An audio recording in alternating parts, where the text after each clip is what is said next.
Hi friends, welcome back to my channel. ఈరోజు మనం పాలక్ పకోడీ ఎలా చేయాలో చూద్దాం. ముందుగా పచ్చిమిర్చిని సన్నగా కట్ చేసుకోవాలి.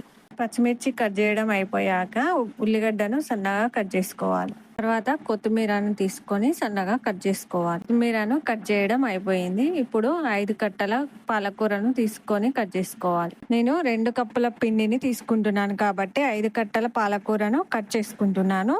మీరు ఎక్కువ మోతాదుల్లో పిండిని తీసుకున్నట్లయితే ఇంకా ఎక్కువ పాలకూరను తీసుకోవాలి. ఇప్పుడు పాలకూరను కట్ చేసుకోవడం అయిపోయింది. ఇప్పుడు ఒక గిన్నె తీసుకొని దాంట్లో కట్ చేసుకున్న పాలకూర, సన్నగా కట్ చేసుకున్న పచ్చిమిర్చి, కరివేపాకు, తర్వాత ఉల్లిగడ్డ, కొత్తిమీర, కొద్దిగా జీలకర్ర, ఓమ వేసుకోవాలి. పాలకూరలో సాల్ట్ కంటెంట్ ఉంటుంది కాబట్టి సాల్ట్ తక్కువగా వేసుకోవాలి. ఇప్పుడు తగినంత కారం వేసుకొని ఈ మిశ్రమాన్ని బాగా కలుపుకోవాలి. ఇప్పుడు 2 కప్పుల శనగపిండిని వేసుకొని బాగా కలుపుకోవాలి.